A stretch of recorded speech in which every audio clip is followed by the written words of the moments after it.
Baik, selamat sore Bapak Ibu.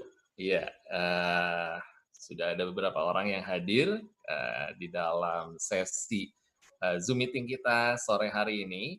Selamat datang, sebelumnya saya perkenalkan, nama saya Helmi. Saya bersyukur bisa bersama-sama dengan Bapak Ibu semua, dan ini sebuah kehormatan bagi saya untuk bisa share di kesempatan yang seperti ini. Ya, meskipun kita tahu bahwa dalam kondisi yang seperti hari ini kita banyak alami, ada banyak hal-hal yang terjadi di sekitar kita, khususnya tentu ya di media, entah di berita, televisi, dan sebagainya, banyak sekali berita-berita, baik yang disampaikan lewat tulisan ataupun lewat berita tayangan langsung yang menyatakan bahwa kondisi seakan-akan bukannya sesuatu yang mendatangkan pengharapan atau sesuatu yang pertama baik, tetapi seakan-akan mendatangkan berita-berita yang entah dari sisi ekonomi, dari sisi ya kita tahu kesehatan dan lain sebagainya, akan sangat berdampak sekali. Dan inilah yang beberapa waktu yang lalu pernah ditanyakan pada saya di dalam sebuah sesi, Coach, bagaimana nih kira-kira Indonesia ini untuk masa yang akan datang? Bagaimanakah Indonesia untuk waktu yang ke depan ini? Kira-kira seperti apakah? Apakah ada optimisme di dalamnya, ataukah kita mengalami sesuatu yang memang ya mau nggak mau ini hal yang terjadi dan seakan-akan ya pesimis dah sesuatu yang baik ini bisa terjadi. Nah, Bapak Ibu, eh, ketika saya ditanyakan hal-hal seperti itu, saya menjawab dengan sangat sederhana saja. Saya bilang bahwa apapun yang terjadi, itu selalu akan ada yang namanya perubahan. Dan perubahan ini tidak bisa kita hindari. Ada hal-hal yang memang terjadi di luar kontrol kita. Ya, saya seringkali menyebutnya sebagai lingkaran kepedulian kita. Ada dua lingkaran di dalam hidup kita, yaitu lingkaran pengaruh dan lingkaran kepedulian. Yang dimaksudkan lingkaran pengaruh adalah hal-hal yang faktor utamanya ada di dalam diri kita. Ya, ditentukan faktor utamanya oleh kita. Dalam hal ini, ya kitalah yang bertanggung jawab, dan kalau kita yang melakukan hal tersebut, maka akan otomatis hasilnya ditentukan oleh kita. Tetapi ada yang namanya lingkaran kepedulian. Lingkaran kepedulian ini berbicara tentang apa yang ada di sekitar kita. Apa yang faktor penentunya adalah bukan diri kita. Saya akan contohkan sedikit. Contoh ketika di perusahaan misalnya, seseorang anggaplah profesinya sebagai sales. Ketika dia melakukan penjualan, mana yang merupakan faktor atau lingkaran pengaruhnya, dan mana yang merupakan lingkaran kepeduliannya. Apakah closing atau hasil yang dicapai merupakan lingkaran pengaruhnya atau lingkaran kepedulian?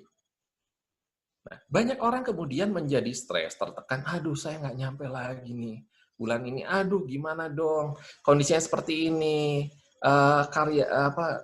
klien-klien saya, calon nasabah saya, kok sulit-sulit semuanya, dan sebagainya. Kondisi ekonomi seperti ini. Nah, ini sering dikeluhkan karena apa? Karena seringkali kita berpikir bahwa itu adalah lingkaran pengaruh kita. Padahal closing, pencapaian, dan sebagainya, itu adalah lingkaran kepedulian. Yang saya maksudkan adalah hal-hal tersebut tidak bisa sepenuhnya kita kontrol dan kita tentukan hasilnya.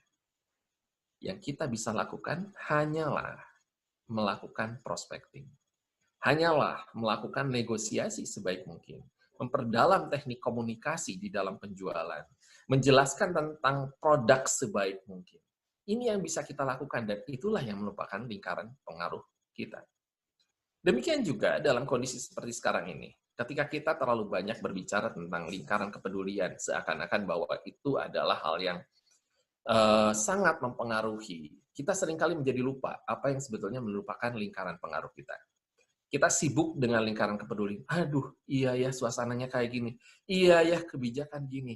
Iya ya. Nah, energi yang terpancar, yang tervibrasi pun tentu hal-hal yang negatif. Dan tanpa sengaja ketika kita ngomong terlalu sering hal negatif, itu pun didengar juga oleh telinga kita, masuk kembali ke pikiran kita, membentuk kembali lapisan-lapisan dalam pemikiran pikiran kita sehingga membentuk yang namanya belief system.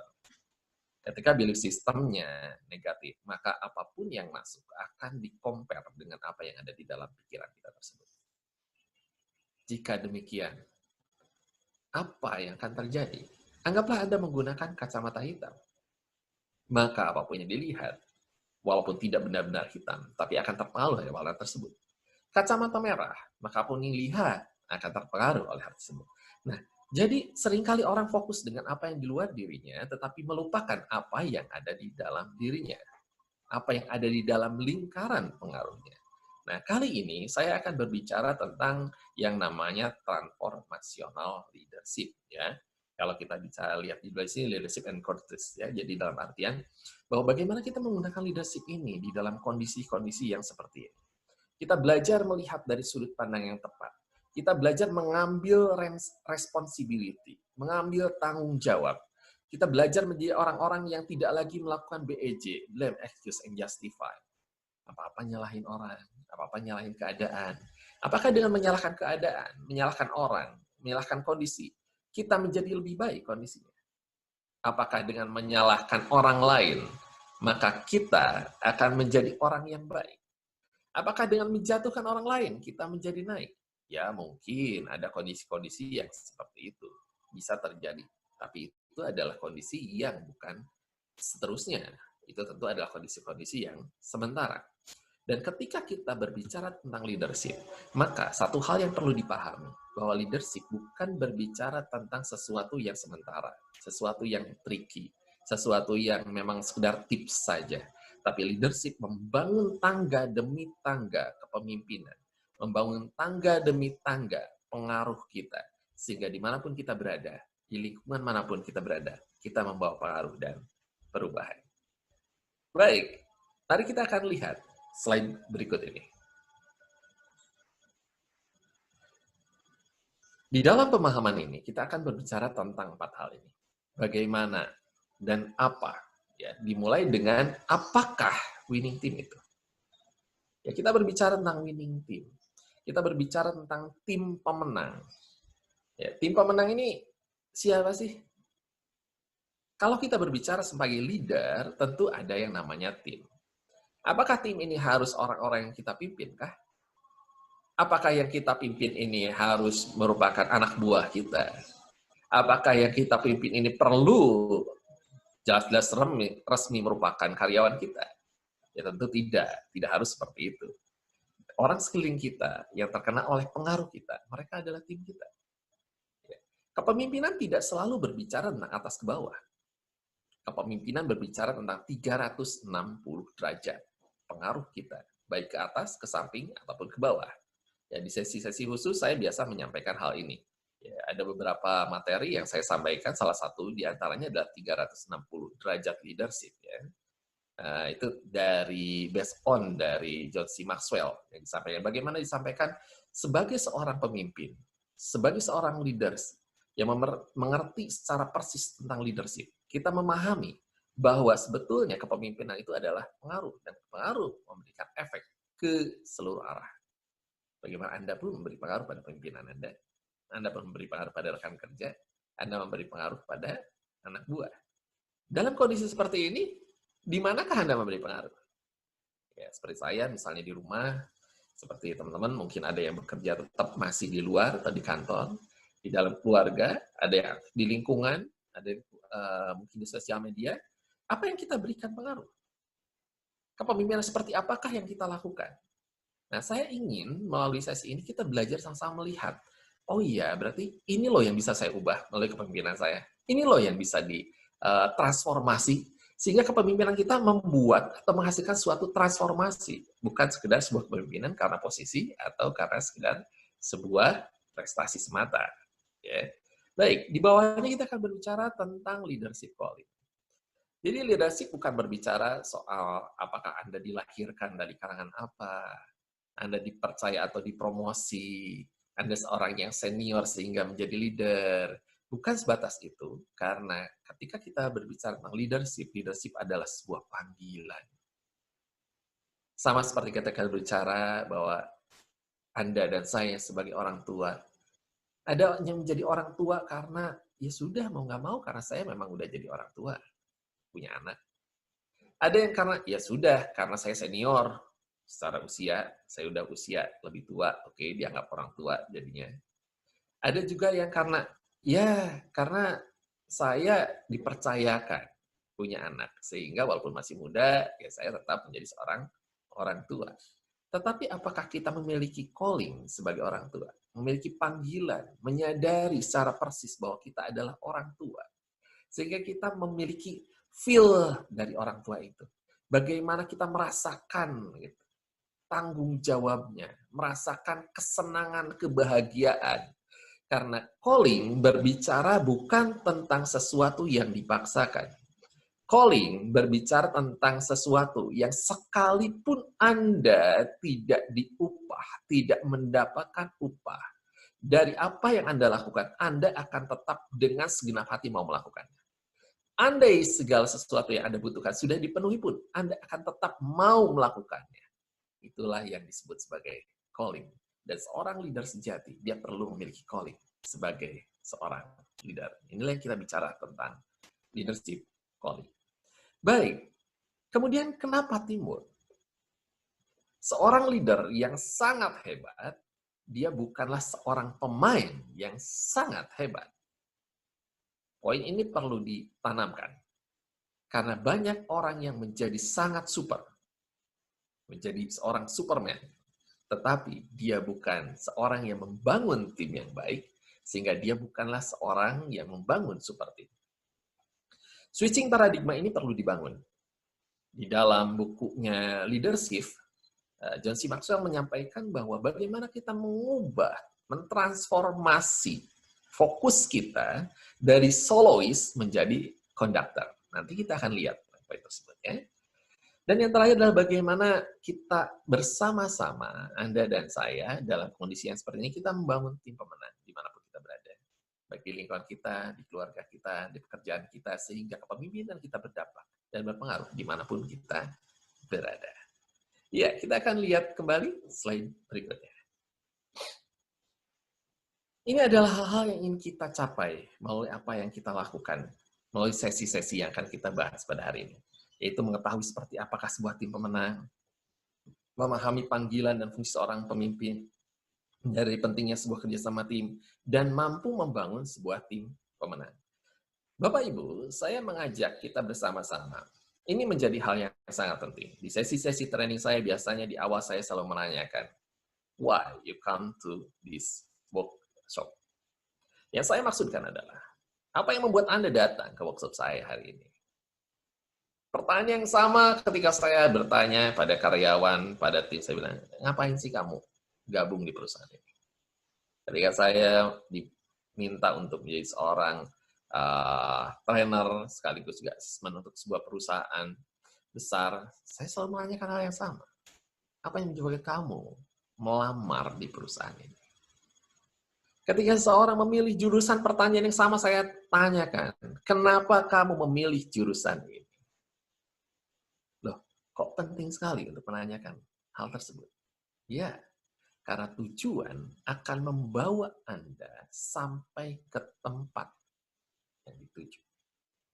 Kalau Anda salah menetapkan tujuan, maka tempat yang Anda capai pun akan salah. Kalau Anda tidak punya tujuan, Anda tidak akan sampai kemana-mana. Seorang leader, seorang yang mampu memimpin dirinya sendiri terlebih dahulu. Dan bagaimana mungkin dia bisa memimpin orang lain mencapai tujuannya, atau mengarahkan orang lain mencapai tujuan, kalau dia sendiri tidak pernah memiliki tujuan. Jadi ketika kita menetapkan suatu, tetapkan tujuannya apa. Lalu breakdown itu dalam sasaran-sasaran yang ingin dicapai. Secara clear, secara jelas. Satu kali saya pernah bercerita di sebuah sesi pelatihan saya.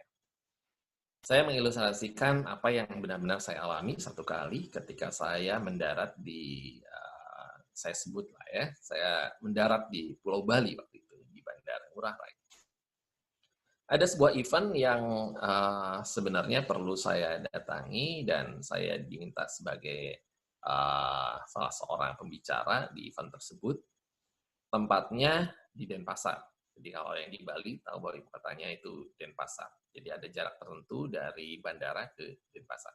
Tapi saking sibuknya, padatnya, jadwal dan sebagainya, eh, tim yang harusnya menjemput saya itu terhambat karena macet memang kalau ke daerah sana. Jadi akhirnya saya bilang, yaudah deh, saya pakai taksi aja pergi dari bandara ke lokasi. Tapi di tengah-tengah saya turun ngambil bagasi, padat banget orang-orang saat itu, saya cukup crowded, harus kontak-kontak orang dan lain sebagainya.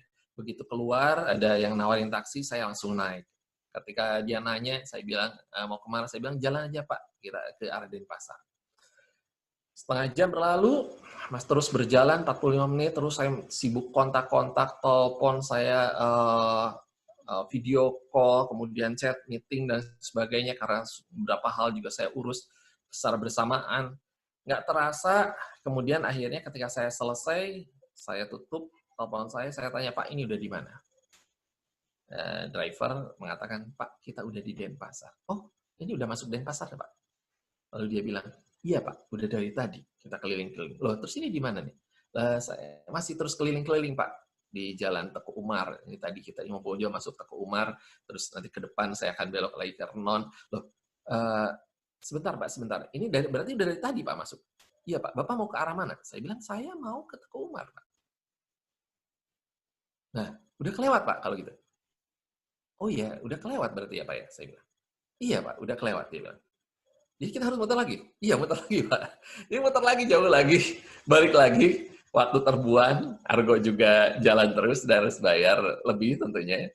Ya, pertanyaannya kenapa sih saya bisa sampai keliling-keliling seperti itu? Padahal kan udah kelewat tadi. Bisa dong saya terkemar. Karena ketika saya menyampaikan tujuan saya, tujuan itu tidak spesifik. Saya cuma bilang Denpasar.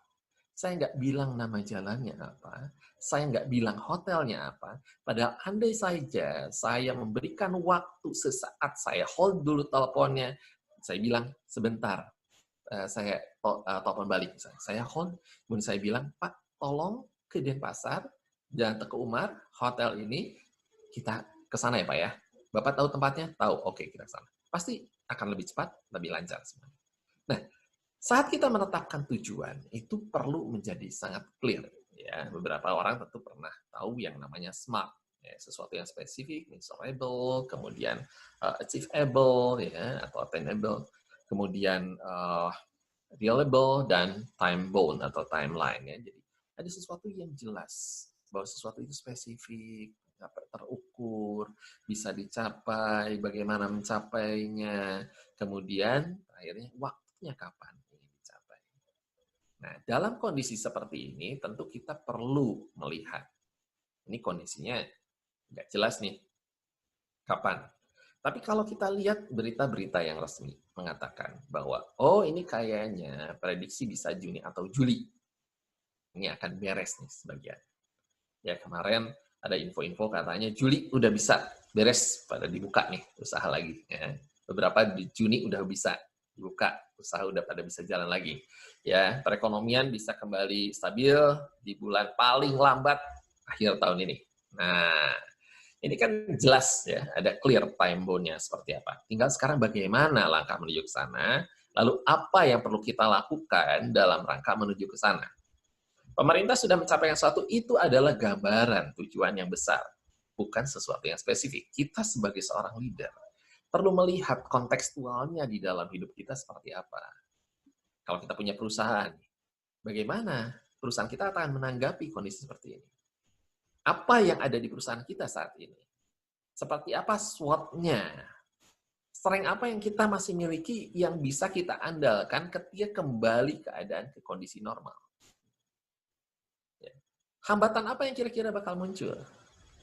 Entah pasar belum stabil, sehingga belum bisa lagi secara omset atau apa kembali normal, atau mungkin kita perlu melakukan inovasi-inovasi tertentu, kita perlu melakukan pembaharuan di sana-sini, ide-ide kreatif yang baru, dan sebagainya.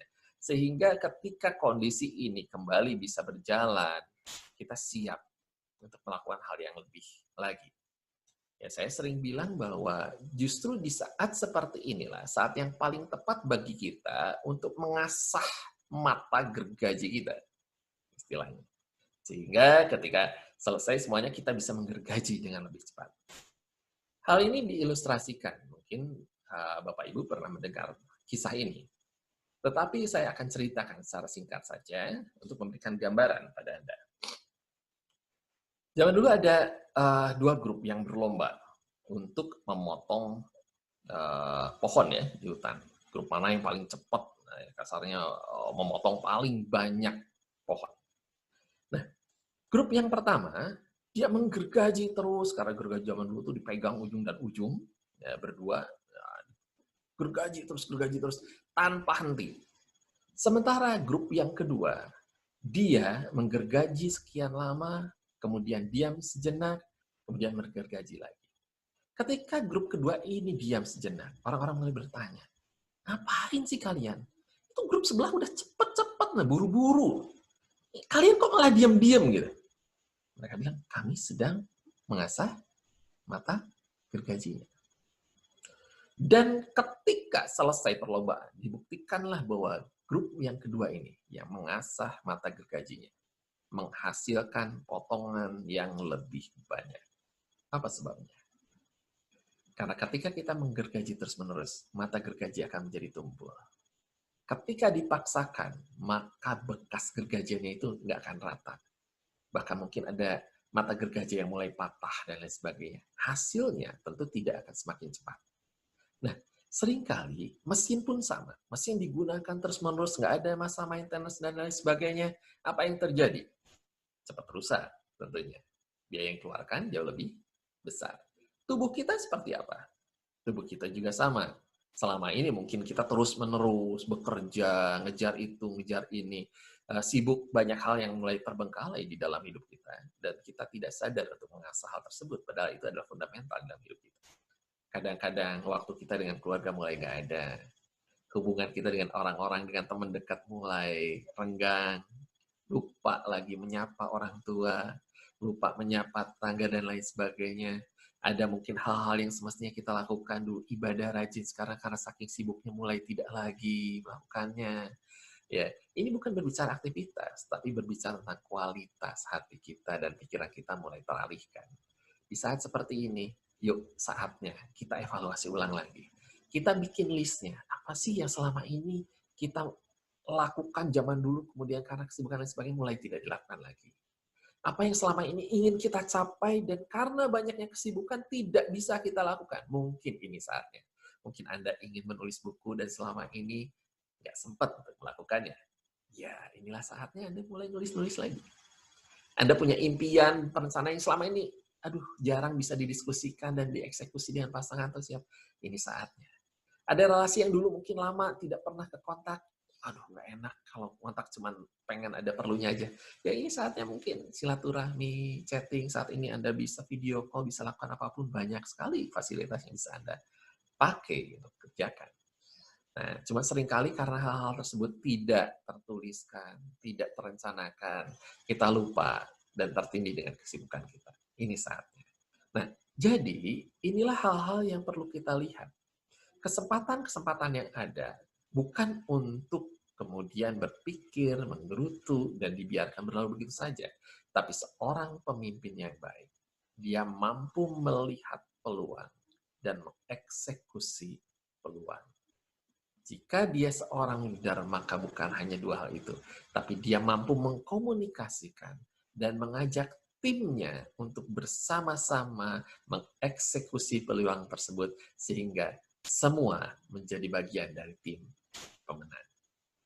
Baik, kita akan lihat slide berikutnya.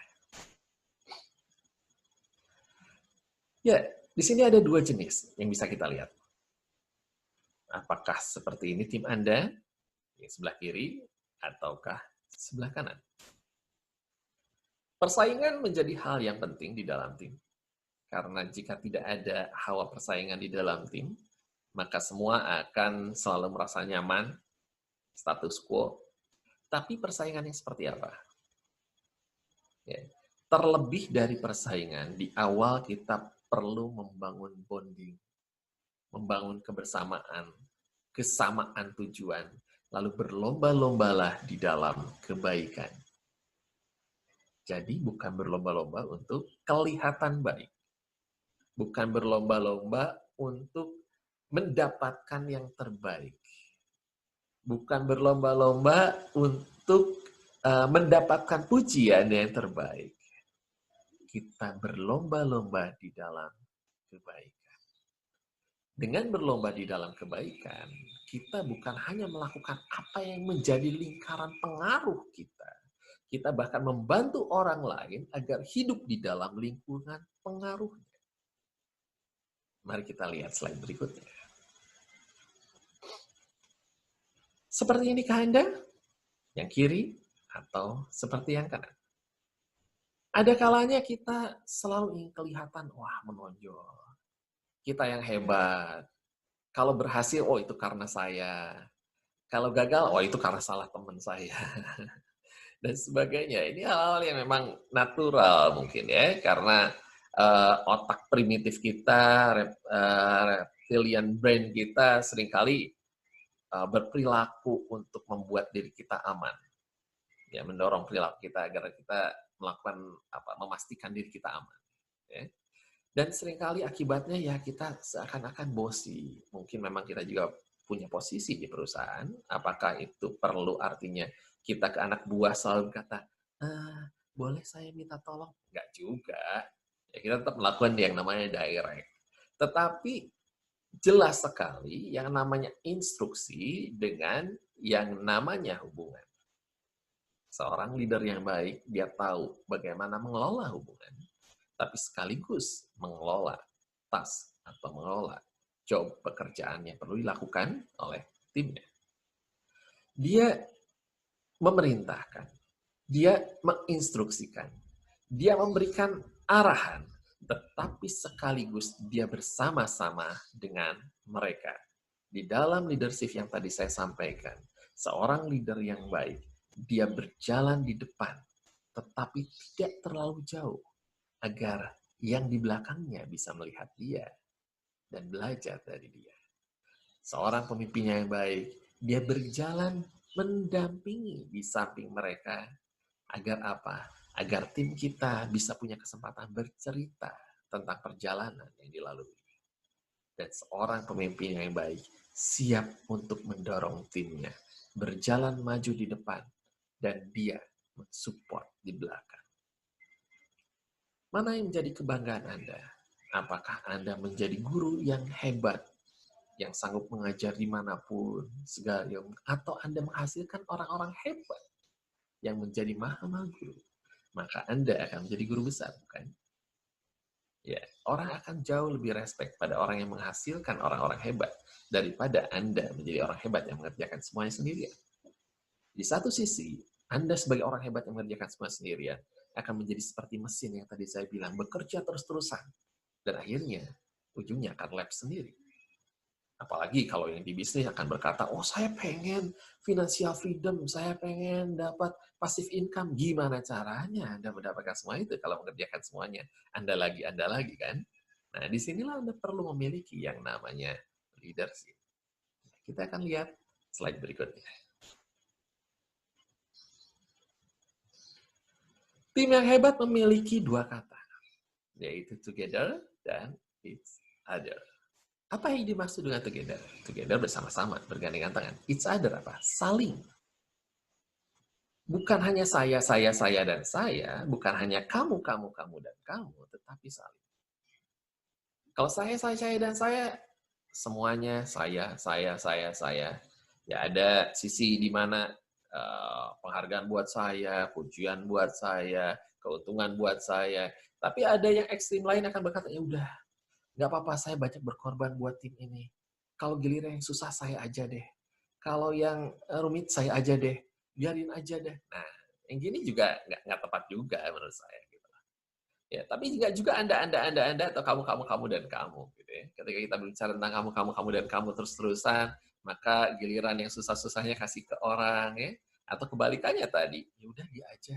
Dia aja ketika kita dipuji, kita bilang, "Ah, enggak kok, saya mah bukan siapa-siapa." "Kamu hebat ya?" "Enggak kok, saya enggak hebat." Nah, hati-hati juga ngomong kayak gitu ya. Kita bilang, "Enggak kok, saya enggak juga, enggak hebat." Nah, pikiran Anda akan menangkapnya. Ya, untuk belajar rendah hati, tidak harus menyangkali. Kenapa nggak bilang aja, terima kasih banyak, tapi ini bukan hanya kerja saya sendiri, ini kerja saya bersama-sama dengan tim. Jadi kalau yang dapat penghargaan, harusnya bukan cuma saya, tapi penghargaan ini juga untuk tim saya. Ini akan jauh lebih baik disampaikan. Ya, jadi sebuah tim memiliki sesuatu yang oke ditanggung bersama, suka bersama, senang bersama, saling berbagi, dan semua masing-masing tahu fungsinya. Ya, karena seperti di slide berikutnya kita akan lihat hal tersebut. Ya, di dalam tim ini ada salingnya saling apa? Siap menolong, saling apa lagi?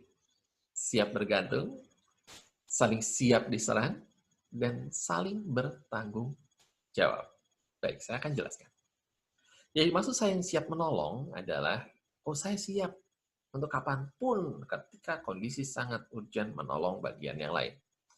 Ibarat kalau di dalam perusahaan, meskipun saya bukan bagian penjualan, saya akan siap mendukung tim penjualan. Jangan sampai kondisinya terjadi seperti kebanyakan yang seringkali berkonsultasi dengan saya. Tim keuangan selalu merasa, oh enggak kok, kita yang paling penting. Kita nggak keluarin uang, selesailah.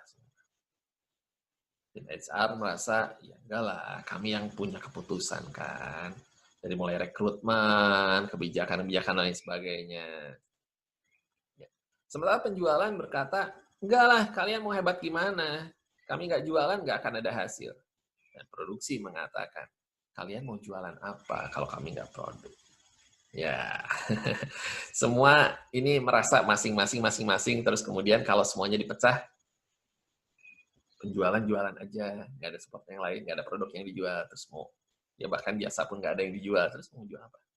Betul, produksi produk terus, nggak ada yang dijual, nggak ada yang ngurusin keuangan, nggak ada yang ngurusin tim, HR ngurusin orang terus-terusan, tapi nggak jualan, nggak ada produk.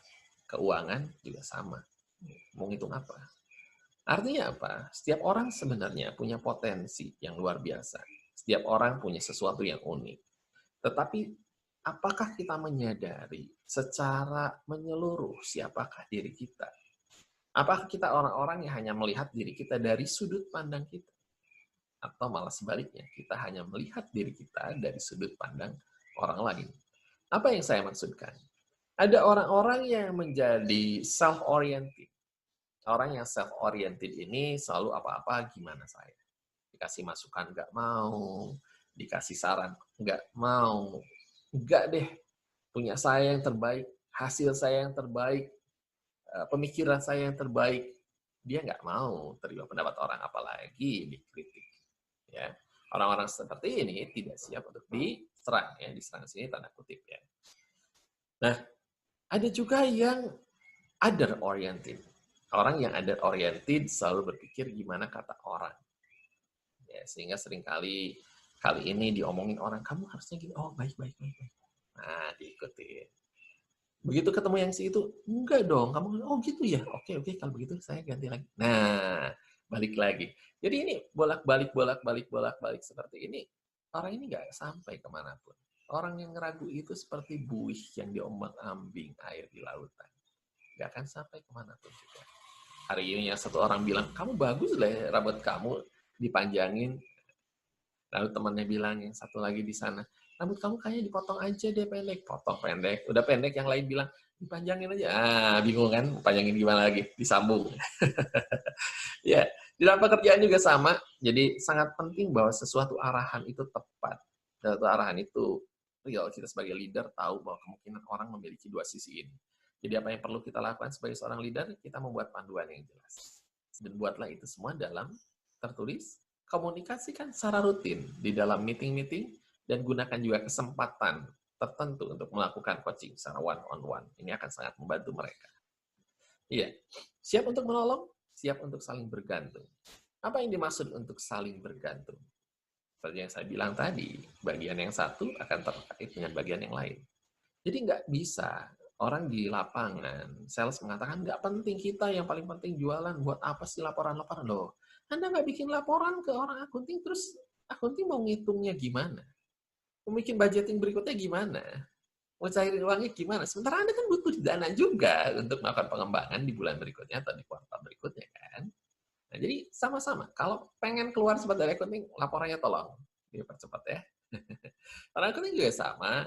Ya, jadi kita perlu melihat bahwa akunting itu hanya pengelola loh ya, bukan yang yang punya duit gitu. Yang punya duit kan perusahaan, ya para ownernya pemegang saham, mereka mendelegasikan kepada pimpinan perusahaan, CEO atau apa istilahnya, pimpinan membuat kebijakan dan mendelegasikan lagi kepada bagian terkait ya.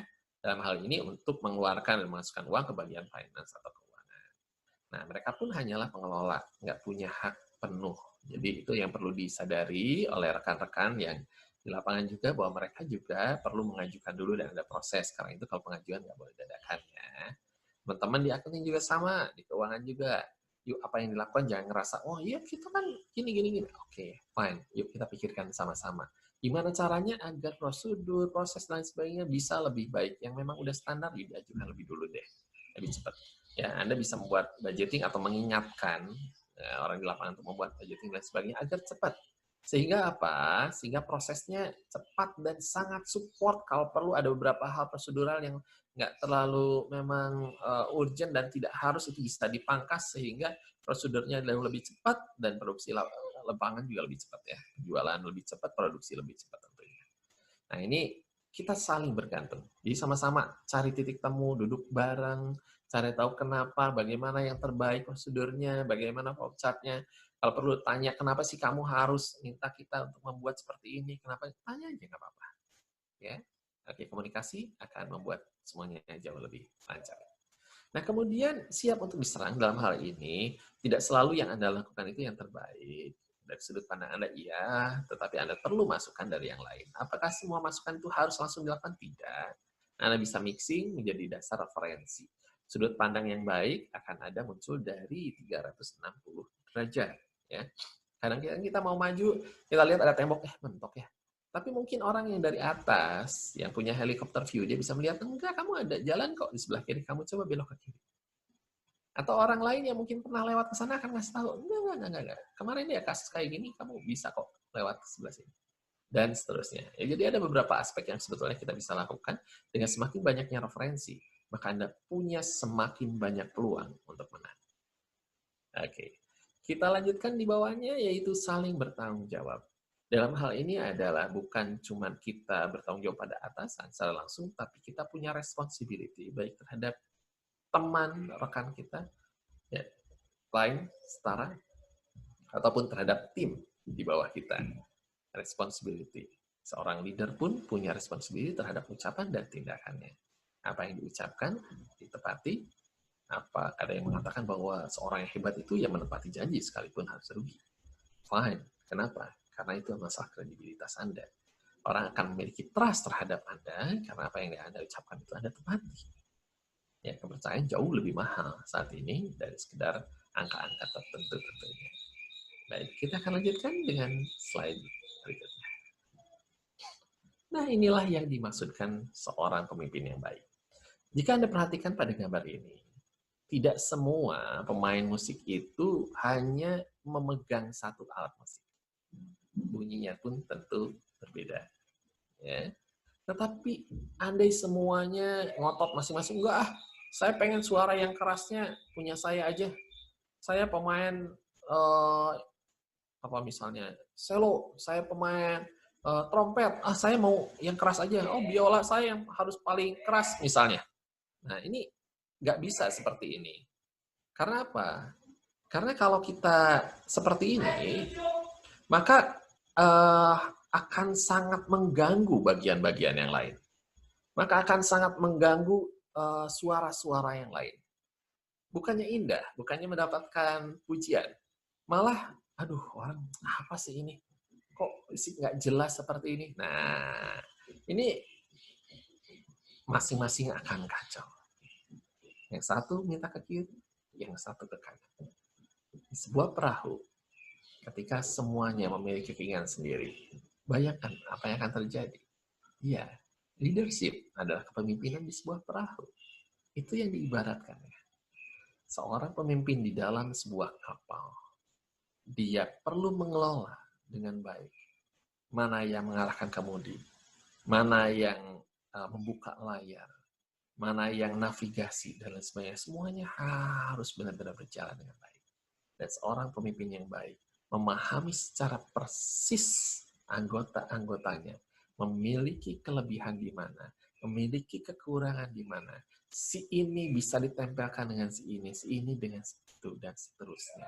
Bagaimana kekurangan masing-masing, bagaimana perlu dipanggil berduakah atau sendirikah, apa yang perlu dilatihkan pada mereka, apakah di coaching, apakah diberikan training khusus, apakah kursuskan, apakah memang diberikan kepercayaan lebih, dan seterusnya. Seorang leader memahami timnya dan bagaimana mengharmonisasikan semuanya. Ibarat seseorang yang membuat puzzle tentunya. Kepingan-kepingan itu nggak ada artinya kalau cuma satu biji. Tetapi kepingan yang berbeda ketika dirangkai akan menjadi sebuah hasil gambar yang indah. Itulah efek dari transformasional leadership. Mari kita lihat yang berikutnya.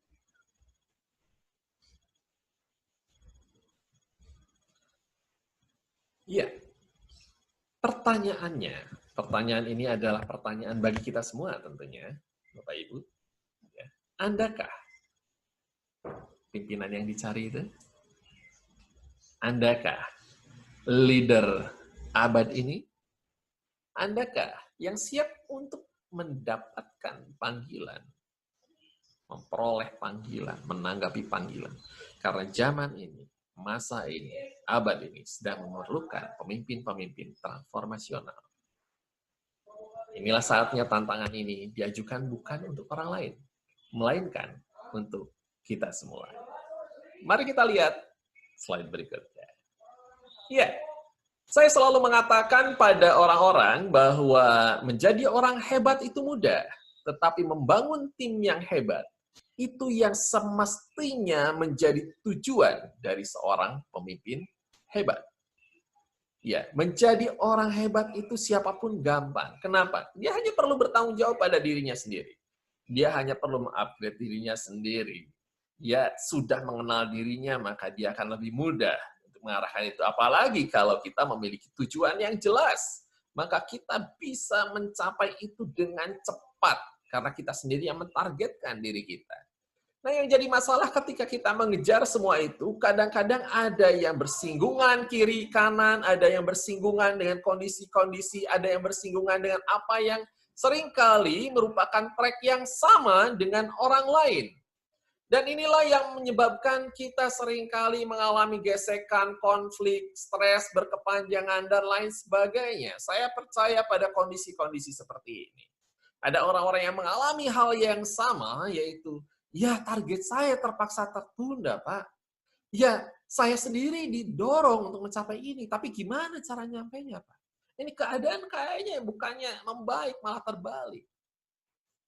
Ya, jadi tidak mudah untuk melakukan semuanya ketika ada faktor-faktor lain di sekitar kita. Karena ada faktor-faktor di mana itu adalah orang-orang yang bersama dengan kita. Jadi, bukan sebuah pilihan bahwa kita perlu di saat seperti ini bekerja sama dengan sebanyak mungkin orang. Dan di sisi inilah leadership menjadi sangat penting.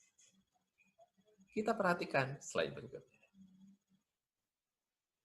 Ada 3 panggilan kepemimpinan. Mari kita lihat. Yang pertama adalah seseorang yang dilahirkan untuk memimpin. Yang kedua adalah seorang yang diproses atau dilengkapi untuk memimpin. Dan kemudian orang yang diberikan izin atau dipromosi untuk menjadi pemimpin. Yang manakah Anda? Satu hal yang perlu disadari bahwa apapun dasar Anda, apakah Anda dipaksa menjadi seorang pemimpin karena ayah Anda seorang pemimpin, ya, Anda dijadikan pemimpin karena ya Anda yang paling senior, Anda yang dipromosikan, Anda yang disiapkan, nggak mungkin dong kita menolak juga kalau itu sebuah peluang. Anda mungkin juga karena pemimpin sebelumnya mulai tidak ada dan Anda disiapkan, mau nggak mau dilatih dengan keras untuk menjadi seorang pemimpin, disiapkan. Yang tadinya tugas Anda sedikit, sekarang nambah. Ya, tadinya orang lain nyantai-nyantai, sekarang bukan hanya disuruh bekerja, tapi disuruh kuliah lagi, atau suruh kursus lagi, ngambil sertifikasi. Aduh, jadi numpuk kerjaan ya. Tapi bagaimanapun yang terjadi, Anda perlu menyadari bahwa itu adalah sebuah kehormatan. Tapi setiap kehormatan dan kepercayaan selalu memiliki yang namanya tanggung jawab. Pilihannya, Anda mulai BEJ, mulai blame, accuse, justify, mulai menyalahkan keadaan, mulai mengeluh, mulai merasa kurang tapi tidak berusaha, atau Anda melihat itu sebagai sebuah peluang dan mengeksekusi peluang dengan baik. Bahkan Anda melihat ini adalah peluang yang bukan hanya membawa kehidupan yang lebih baik bagi diri Anda, tapi juga bagi banyak orang lainnya di sekitar Anda. Seorang pemimpin transformasional melihat setiap kesempatan sebagai peluang untuk melakukan transformasi. Bukan hanya bagi dirinya sendiri, tapi bagi banyak orang di belakangnya, bahkan di sekitarnya. Baik, kita lanjutkan. Silakan. Kita akan lihat bahwa di sini ada 5 tahap kepemimpinan. Ya, di dalam 5 tahap kepemimpinan orang mengenalnya sebagai 5 leadership level. Ya, ini juga dipopulerkan, khususnya ada bukunya juga oleh John C. Maxwell. Saya sendiri banyak belajar dan mengambil dari John C. Maxwell karena memang beliau salah seorang yang secara concern berbicara tentang kepemimpinan dan punya dijadikan acuan untuk kepemimpinan atau leadership. Ya, di-upgrade terus ya buku-bukunya. Saya sendiri belajar dari beliau dan memiliki sertifikasi dari beliau untuk equip, ya, di-equip itu untuk ada satu program yang namanya Build Million Leaders. Jadi bagaimana mandat untuk membangun jutaan pemimpin. Nah, untuk mencapai hal tersebut, kita perlu melakukan transformasi dari tadinya transformasi seorang pemimpin yang hanya di posisi tertentu. Kepemimpinan yang tadi karena sekedar, ya karena saya memang ditetapkan jadi pemimpin. Ketika saya membuat kelas khusus Leadership 4.0, di mana kita selama 18 hari membahas hal-hal tentang leadership ini secara mendetil, sampai bagaimana mengajukan pertanyaan pada tim, bagaimana membina tim, dan sebagainya. Bagaimana merekrut tim, bagaimana menghadapi atasan yang ya maaf kata kepemimpinan yang kurang baik, gitu ya. Bagaimana kita mengatasi rekan samping, memiliki karyawan yang sulit, banyak sekali yang kita bahas tentunya, karena itu tidak bisa dalam waktu singkat, butuh waktu yang cukup panjang. Pertanyaan yang paling banyak ditanyakan adalah, Pak, saya seorang leader. Saya leader yang tadinya dari perusahaan lain, kemudian saya masuk ke perusahaan baru ini, langsung dipercayakan sebuah posisi. Bagaimana cara menghadapi orang-orang di tim saya, para karyawan yang kadang-kadang mereka merasa lebih tahu, mereka merasa lebih senior, ya. Mereka merasa, ini rumah saya, kamu kan pendatang. Kasus ini ada ya. Juga ada tim-tim yang ketika di depan kita, iya, karena dia takut kena sanksi dan sebagainya. Ya kalau kita main dengan cara yang dipaksakan, kita main hanya dengan aturan-aturan, sanksi, ya, reward and punishment saja, ya mereka akan takut ketika ketahuan oleh kita. Tapi bagaimana di belakang kita? Ini bukan berbicara tentang loyalitas, ini berbicara tentang fear dan ketakutan, ya. Jadi bisa beberapa pemimpin menggunakan tangan besi untuk mengaturnya. Ada fasenya, ada masanya seperti itu, ya mungkin. Tapi apakah selamanya tidak? Karena itu akan menambahkan pahit hati dan sebagainya, sehingga mereka berontak terhadap kepemimpinan yang Anda lakukan. Jadi tidak boleh lama-lama Anda berada di posisi nomor 1. Anda perlu mulai menyiapkan diri masuk ke posisi nomor 2. Kalau kita lihat di sini, namanya atau istilahnya adalah permission. Permission Anda berarti diizinkan oleh tim. Oke, Silahkan, benar Anda memang pemimpin kami. Silahkan Anda memimpin kami. Nah, kapan permission ini terjadi? Ketika mereka merasa bahwa Anda bukan orang asing. Di sini dilihat bahwa ada yang namanya relation. Ya, di sebelahnya kalau position tadi berbicara tentang aturan, right, ya, kemudian kita berbicara permission, itu berbicara tentang relationship, tentang hubungan.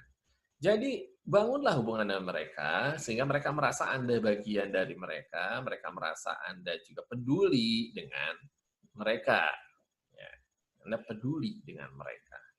Jadi mulai perhatikan, sapa, ya. Kalau tidak dalam kondisi physical distance, mungkin Anda bisa salaman atau cuma tepuk mereka, salami. Tentu ada batasan-batasan ya. Jangan juga Anda membangun hubungan, lalu kemudian ya maaf kata, ya kasarnya di tempat kerja main gaplek bareng gitu ya, main domino bareng, ya Anda juga tetap punya posisi. Tetapi jelas bahwa Anda menyapa mereka, Anda mulai mungkin panggil satu persatu, itu cara yang paling mudah. Ajak ngobrol one on one, coaching one on one. Ini akan membangun hubungan tapi dalam konteks yang nyaman juga. Sesekali, sebulan sekali adakan acara makan bareng dengan tim gitu ya. Ini membangun hubungan ya, sehingga mereka ngerasa oh Anda tuh peduli dengan mereka. Nah, kepedulian saja juga ternyata tidak cukup, Bapak Ibu. Karena ketika kita cuma berbicara, iya oke ini asik sih pemimpin gue ini, oke dia pemimpin gue banget sih. Nah, Anda akan kena lihat oleh perusahaan, ini orang oke sih timnya loyal, tapi kok nggak nyampe-nyampe nih. Efeknya pengaruhnya terhadap tim ya malah timnya kompak sih, tapi nggak mendorong mereka untuk semakin produk. Akhirnya ujung-ujungnya ya Anda dipindahkan lagi gitu kan. Masuk lagi ke tim yang baru lagi. Ya, akhirnya muter-muter terus di level 2 nggak naik-naik. Nah, jadi perlu sekali Anda mulai naik ke level ketiga, di mana ini ada level production. Ya, mandatoris. Anda tunjukkan kepada tim, Anda kasih contoh. Mereka kan udah terbuka dengan Anda. Anda. Oh, karena punya trust, otomatis kan ketika Anda memberikan arahan, mereka akan lebih dengerin.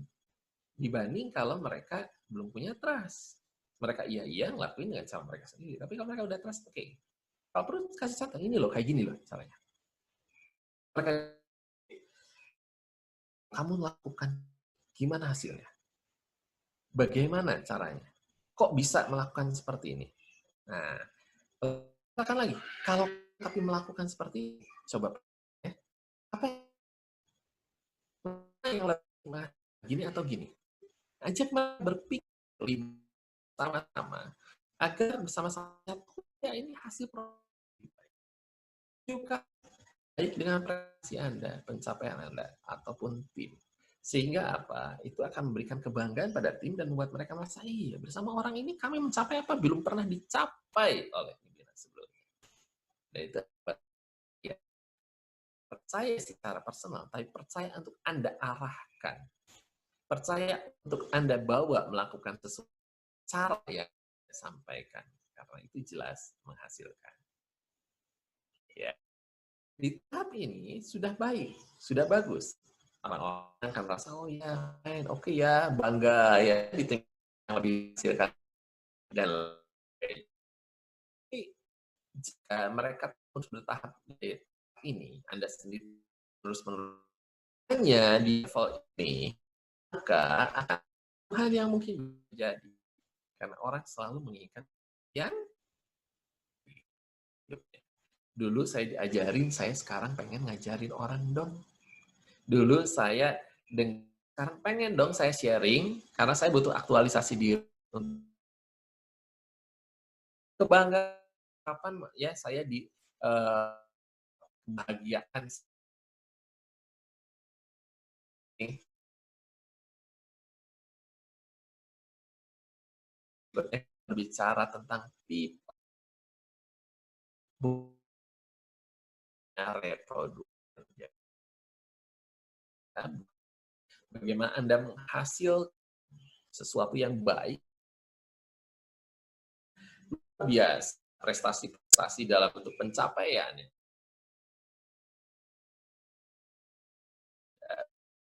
sebuah pesan. yang baru untuk mereka juga yang sehingga mereka merasakan dia leadership transnasional bukan hanya diri sendiri, tetapi orang sekitar Anda. Mereka bertransformasi dari anggota tim menjadi seorang leader biasa, menjadi orang yang kemudian menduplikasi, bahkan bermultiplikasi. Terus Anda di sini mulai orangnya. Anda mereka, Anda mentoring, Anda berikan contoh, oke kamu ya sekarang lakukan, saya yang lihat. Ada 4 dalam seperti ini. Yang pertama, melakukan. Kamu yang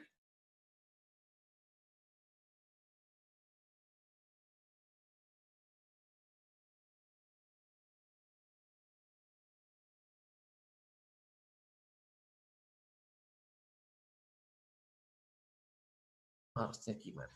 Baiknya gimana? Kita bahas. Nah, after itu di berikutnya lagi, mulai mungkin dia yang melakukan sebagian, oke, entah membuka mana, kalau ada kesulitan saya akan siap untuk membantu. Ini di fase kedua. Kembali.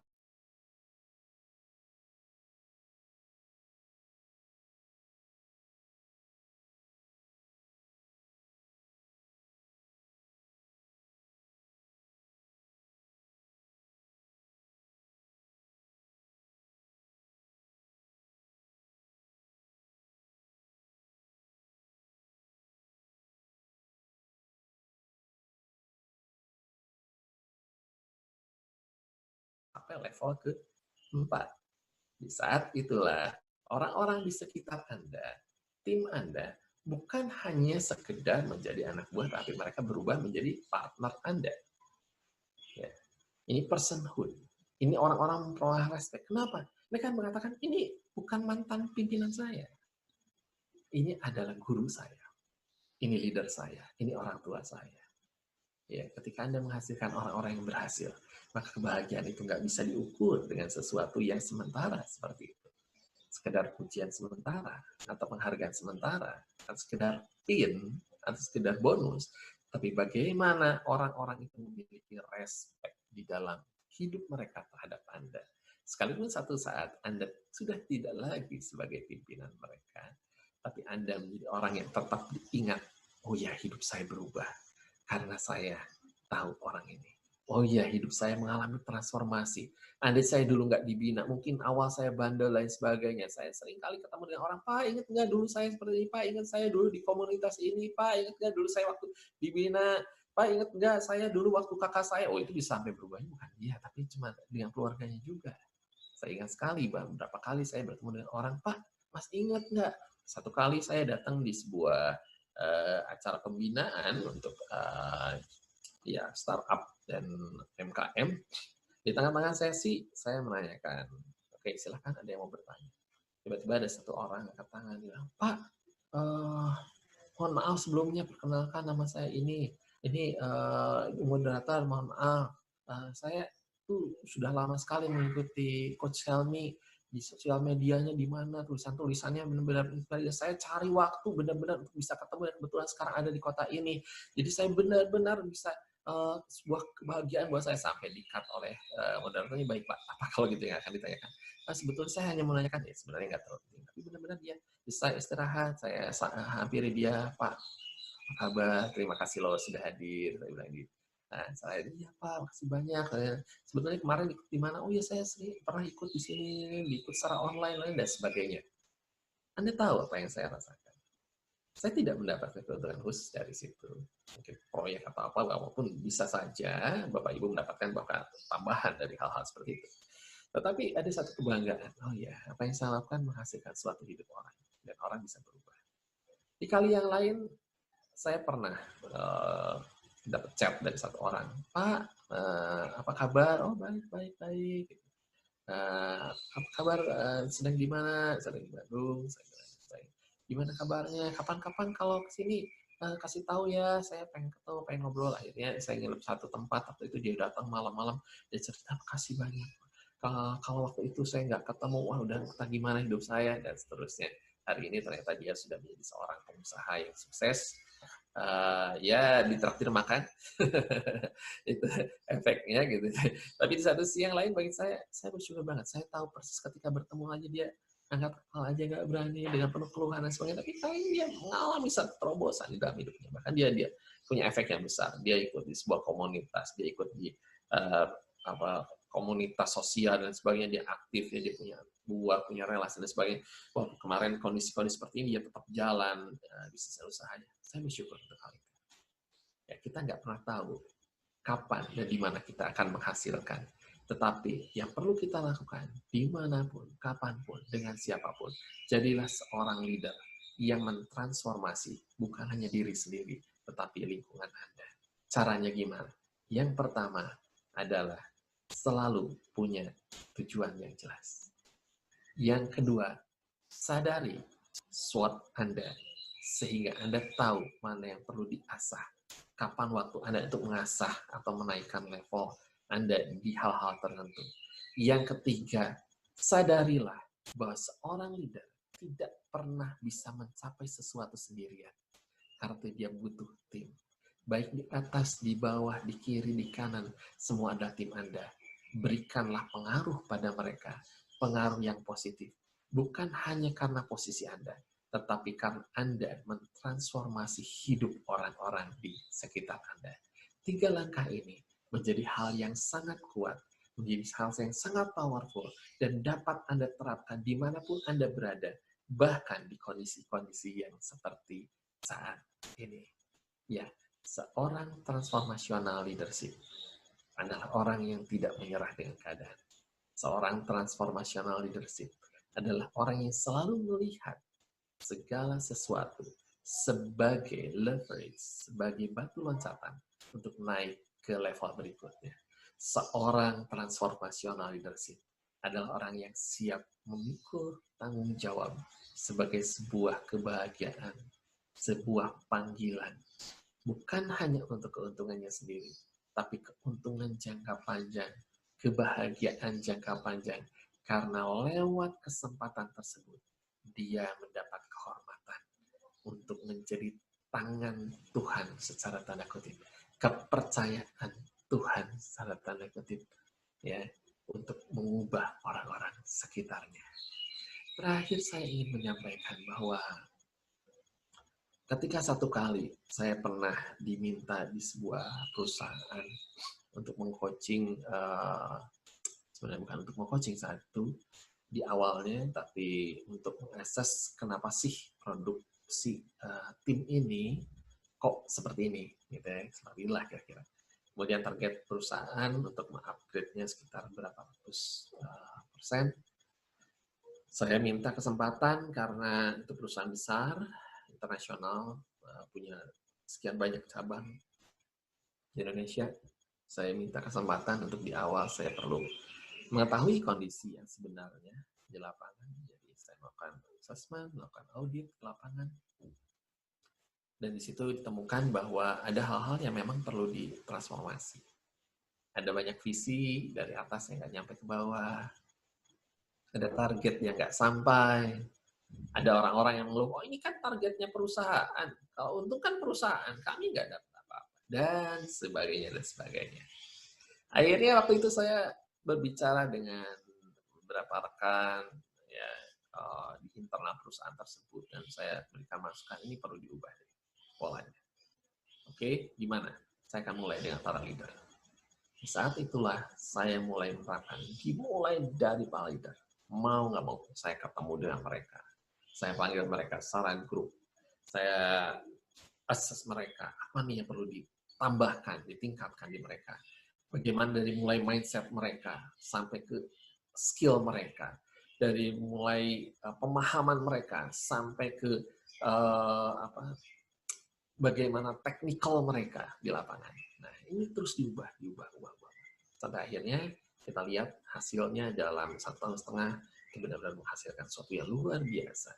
Bahkan secara ranking posisi antar perusahaan sejenis, mereka bisa naik jauh di atas sebelumnya. Baik, sepertinya ada yang bertanya, saya akan coba lihat dulu. Oke. Kalau bangun ya mungkin, bangun bisnis. Baiknya belajar leadership dulu atau belajar cara bangun bisnis? Baik. Ini dari di sini Gaziah ya. Oke, saya akan jawab pertanyaannya. Mana yang penting, membangun bisnis dulu atau leadership dulu? Nah, Anda punya pemahaman apa nih tentang leadership? Ya, kalau kita memahami leadership sebagai sebuah technical atau skill, memimpin, skill ya, hebatnya skill, maka mungkin bisa kita bangun bisnis dulu, baru kita belajar leadership untuk yang skillnya, karena belum ada yang Anda pimpin. Tapi sebenarnya yang dimaksudkan dengan memimpin di dalam leadership ini tentu yang namanya tentu adalah managing people atau manager dan sebagainya, managerial skill itu pun kadang-kadang perlu ya di awal. Tapi untuk kalau untuk usaha-usaha sendiri perseorangan mungkin enggak bisa langsung belajar bisnisnya. Tapi kalau yang dimaksud adalah leadership skill di sini adalah tadi yang saya sampaikan, transformational leadership. Mungkin perlu belajar dari awal. Karena apa? Anda dengan belajar transformational leadership, belajar bagaimana cara memberikan pengaruh pada orang-orang, termasuk klien, termasuk mitra bisnis Anda, ya. Bagaimana berkomunikasi dengan mereka, bagaimana cara berkomunikasi bukan dengan instruksi tapi dengan bertanya dan lain sebagainya. Ini adalah seni komunikasi tentunya nanti akan belajar. Kemudian bagaimana Anda menanggapi atau merespon jika ada kondisi-kondisi seperti apa. Nah, ini memang adanya di self leadership ya. Jadi kita mulai dari self leadership, kemudian kita bisa bangun belajar tentang bisnisnya, sambil belajar, sambil kita upgrade diri kita dari sisi leadership-nya untuk managing people-nya. Jadi ada, menurut saya seperti itu. Silahkan jika ada yang mau ditanyakan kembali. Ada lagi mungkin yang mau ditanyakan?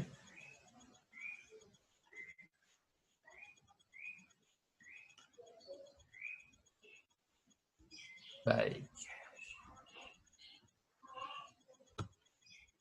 Belum ada lagi? Ya.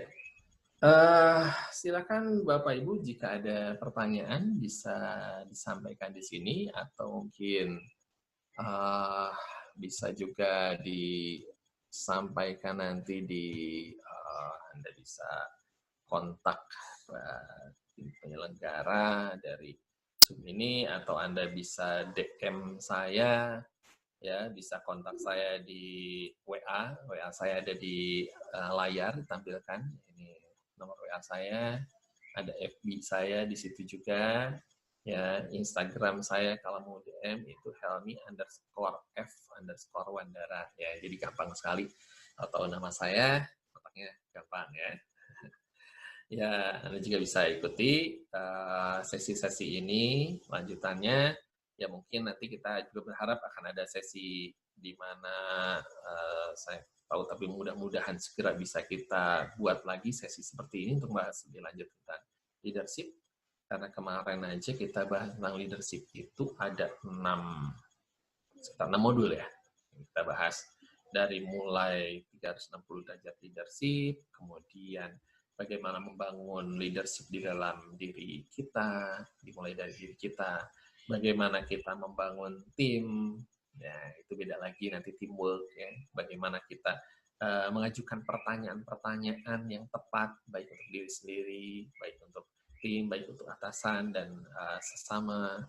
Nah, ini juga untuk menggali hal-hal yang potensial dalam diri orang lain dan diri sendiri melalui pertanyaan-pertanyaan entah self-talk ya, pertanyaan ke diri sendiri ataupun ke orang lain, bagaimana afirmasi juga dilakukan, dan seterusnya, bagaimana menghadapi kondisi karyawan yang sulit, tim yang sulit, menghadapi tim yang tidak mau bekerja sama, bagaimana menghadapi atasan tadi yang saya bilang yang mungkin tidak sesuai dengan tipe kita, dan seterusnya. Jadi Ada banyak sekali yang bisa kita bahas, bahkan saya sih berharap mungkin di sesi-sesi selanjutnya di mana kita bisa mengadakan entah Zoom bentuknya, atau grup, atau kelas lain seperti ini, kita bisa banyak berinteraksi dan Anda bisa menyiapkan banyak hal yang bisa disampaikan. Sehingga saya berharap apa yang saya pelajari ini bukan sebuah teori, melainkan sesuatu yang benar-benar bisa diterapkan dan Anda serta saya bersama-sama kita akan mengalami transformasi secara nyata di dalam hidup kita. Baik, sampai di sini mungkin ada yang mau disampaikan lagi atau mau ditanyakan mungkin rekan-rekan yang sudah hadir. Untuk kita tinggal beberapa saat lagi. Adakah? Iya. Jika belum ada, saya akan tutup sesi ini dengan sebuah fakta, dan ini adalah sebuah cerita. Mengapa transformational leadership sangat diperlukan, khususnya di era di mana perubahan-perubahan dengan cepat terjadi mendatangi kita, bahkan tanpa kita sadari, bahkan tanpa kita inginkan. Satu kali di daerah Afrika, ada penelitian yang menunjukkan, saya melihat ini di National Geographic, tentang citah. Ya. Citah ini adalah makhluk, bisa dibilang predator lah ya. Predator yang sangat unik karena dia punya kemampuan lari sampai 95 km per jam. Adalah kecepatan tercepatnya. Orang katanya seperti itu. Ya, kalau dirata-ratakan, karena kan nggak selalu cepat banget ya, ada lambat, ada cepat. Nah, rata-ratanya itu adalah di 35 km per jam. Sementara mangsanya dia di padang gunung itu adalah, di savana itu adalah antilop. Antilop larinya cepat, sangat cepat. Dia cepat terus, kadang-kadang kalau ngejar tuh nggak kekejar gitu lah. Tapi bagaimana si citah ini belajar mengatur timing, ritme, dan lain sebagainya. Kalau dia terus-terusan, pasti di awal cepat, atau mungkin awal lambat, wah ketika top nih, di 95, dia kan nggak bisa terus-terusan di 95. Rata-ratanya ingat tadi berapa? 35 km per jam. Kecepatan tertingginya bisa cepat banget, tapi rata-ratanya segitu. Jadi dia perlu mengatur kapan harus cepat, kapan harus mulai melambat. Jadi ketika si antilop itu lari, si citah itu dia lari kadang-kadang nggak ngikutin di belakang ini. Dia kadang-kadang berbelok ke sini, dia diam, dia potong jalan. Kadang-kadang ketika dia lari, dia belok kan. Nah, di sini kan ngapain ngikutin di belakangnya? Dia tahu bakal ngerem. Nah, beberapa dari hewan ketika lari dia kadang-kadang nggak bisa ngerem seperti itu. Ada lari yang ngejar aja gitu, ngikutin di belakangnya, nempel terus. Nah, citah tidak seperti itu. Dia tahu kapan dia harus melambat. Dia kapan harus berbalik arah dan memotong. Nah, seorang transformational leadership perlu memiliki kemampuan untuk fokus, peka melihat kondisi dan permasalahan secara fokus, objektif, sehingga tahu persis, oh ini menganalisa, oh saya harus seperti ini, saya perlu seperti ini, ini saatnya saya diam, ini saatnya saya melambat, tapi mengasah diri, ini saatnya saya mengupgrade diri, karena apa? Setelah ini, saya harus lari lebih kencang dari sebelumnya. Nah, jadi dia diam untuk bus pada saatnya, itu menerkam. Nah ini diperlukan oleh seorang leader. Artinya apa? Seorang leader yang baik, seorang transformational leadership.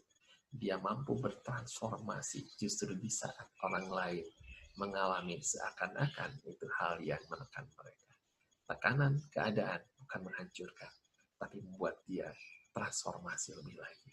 Tekanan membuat dia muncul makin cemerlang, ibarat emas yang semakin dimurnikan. Ya, ibarat sesuatu telur yang pecah justru menjadi anak ayam. Bahkan seperti anak burung elang yang dia ketika dilatih seakan-akan dijatuhkan.